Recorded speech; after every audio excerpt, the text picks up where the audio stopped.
every single 6 weeks, we do an employee review for just about every employee at the company.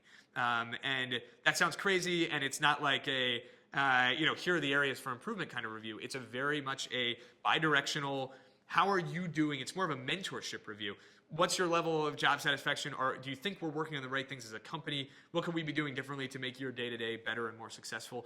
And we have gotten more deep insights out of those conversations than I think out of any other interaction with our team that we have. A lot of great things culturally have come out of it. So, it's funny how the universe of little frustrations can add up. Like, there was a point in time where the refrigerator was too full, and it meant that if people brought in their own lunches, there was nowhere to put them. Or, we didn't ever actually have cold water and cold soda in the office because as soon as something went in the fridge, everything would end up getting consumed. And that sounds like a really small thing, but if you hear that from 4, 5, 6, 7 people, and it means that they're going out to get lunch every day because they can't refrigerate the lunch that they want to bring in. Or, multiple times a day they're going, I've got to drink a warm soda. Those little things affect morale. They affect people's mentality. They affect how they feel about the work that they're doing on a day-to-day basis. And, doing something as simple as spending a couple $100 on a second fridge really lifts the spirits. And, it's not a, hey, here's an extra perk. It's like, hey, this is table stakes. Like, if we want to have a team that is world class, we need to offer them an experience that is actually going to, not introduce little frustrations like this on a day-to-day basis. So, those things happen all the time, and they end up being very, very minimal investments that we can make to just make the quality of life for our team better. And then there are some bigger things that come out of these reviews where the concept of hackathons was born out of team reviews. And one of the things that is really interesting when we do these reviews is that, and people swear that they don't collaborate ahead of time, or they don't, all get a beer together and say this in your review. But we always notice a theme. There's always something that's kind of like the overall, like in the back of the mind at everybody at the company at any given moment. And there was this one period while we were probably 20 people or so where people felt like we were really busy. We were all working on things that we felt like were probably the right things for the moment. But there were these very, very exciting areas where we could be spending more money, more energy, and making more investments in the future and kind of the long-term goals of the business. And if we did some experimental technology building, we might learn things about what we should be building today in order to make sure that we're on the shortest possible path to the future that we want to achieve technologically. And that was it spurred a bunch of really interesting conversations in these reviews about what can we be doing to really promote innovation and allow people to spend time and energy being, going after the long-term goals in addition to the short-term goals in their day-to-day. And we experimented a little bit with the Google 20% time mentality, where people can take, 10 or 20% of their time and work on a side project of their choosing.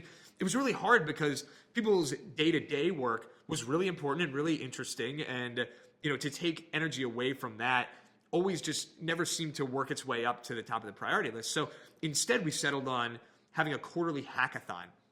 And this, to this day, is the number one source of innovation and kind of direction in our product roadmap out of anything else at the company. Every single quarter, we have a hackathon. The entire company is invited to participate, engineers, non-engineers, everybody else, where you spend 24 hours back-to-back basically working on anything that you think is in the best interest of the company. It can be short-term interest, can be long-term interest.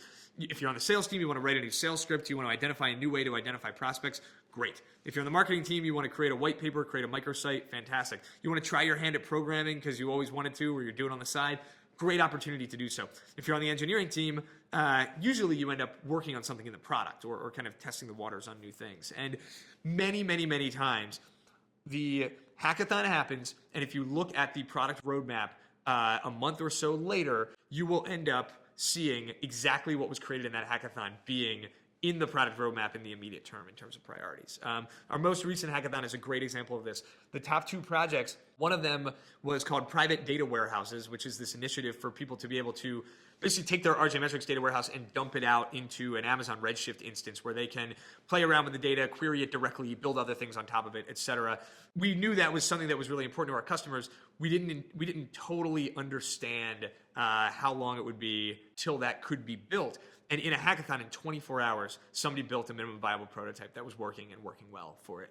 And that changed our thinking about what was possible in that arena. And that thing shot to the front of our product roadmap. And it's actually being rolled out to beta customers this week. It's a major value add. It's a big opportunity for us to get more deeply entrenched in our customers. It's a big upsell opportunity. It's just a huge win across the board. The number 2 project in that hackathon was related to this thing called Aqueduct that basically allows our customers to be able to edit and modify and view the details of how their data warehouse is constructed in a much more transparent way that doesn't involve our team or customer support. Sounds like a super dorky thing, but it actually is insanely powerful. It's really the key to what I think the next several years of RJMetrics is going to look like, which is empowering our users to really do everything that they want to do with their data without needing to involve our team in any way and be completely autonomous.